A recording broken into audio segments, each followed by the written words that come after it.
We're here with Tony Mataya, partner at ThinkSolutions, and someone who's emerged as a real thought leader in the nearshoring space as an advisor.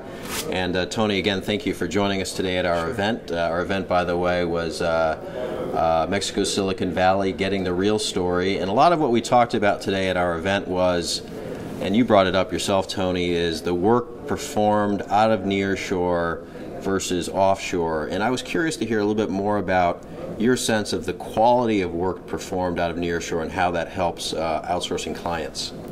Yes, I think the key thing really is looking at what services you're trying to get, making sure there's a good match. But what we found is there's a high level of skill available in the nearshore environment. And so what we've seen is not only do you get the advantages of the lower cost resources, but you can also leverage the higher skill, wrapping in collaborative development, social media, creative design, and those things that today's applications are requiring. So one of the things you also talked about is inflation, and inflation having some real negative impact on sourcing into India. Are you concerned about any of that filtering into Latin America or even markets like Brazil?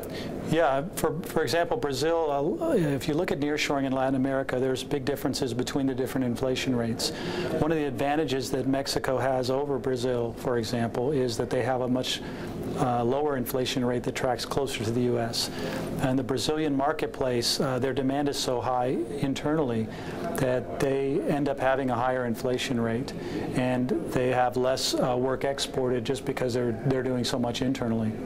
But in the case of Mexico, that inflation rate is tracked closer to the U.S., where inflation in India has grown so much just because of their overall growth. Their prices are growing to where now that's eating into the competitive gap they had over the nearshoring alternatives. Interesting. So what is your outlook for nearshoring in general? Do you think we're in the early days here? I think so. I really think it's booming. One of the differences, as I mentioned before, the close proximity in the same time zones, as well as the ability to have collaborative work. It's easier to manage projects, for example. And I think that makes a big difference in today's development environment in the IT space. In the manufacturing space, again, we're doing a lot of collaborative design and those kind of things where you need designers working more in the front end, manufacturing expertise working in the design end to do more efficient work there. It's becoming a lot more prevalent. Interesting. And then one final thought, and you brought it up during your presentation, something that a lot of debate about, a lot of discussion is the personal safety issue in Mexico. And you shared some interesting statistics. If maybe you could talk a little bit about that when you did your global analysis of crime rates. Right. When we looked at the crime rates, we found that it's very much a localized phenomenon. So, for example, there are some states, we compared the states of Brazil, Colombia, Mexico, and the U.S., and there are some states that Mexico tracks a lot closer to the U.S. In fact, in Jalisco, which is what we were talking about in some of the sessions today, where they have a high concentration of high technology, that state compares favorably or similarly to Texas, for example, where I'm from. So I found that to be really interesting.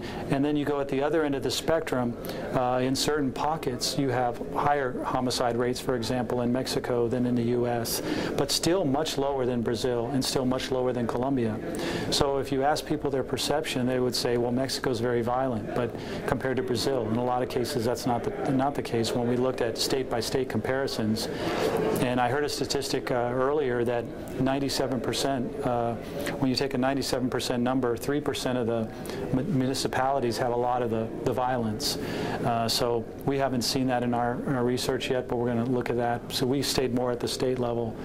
But it's interesting how one city, Washington, D.C., for example, can influence the rating of an entire state.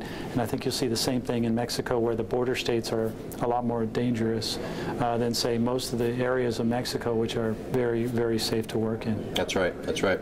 Well, great point. Well, Tony, we really appreciate you joining us today, and hope to see you again soon. Okay. Thank you very much.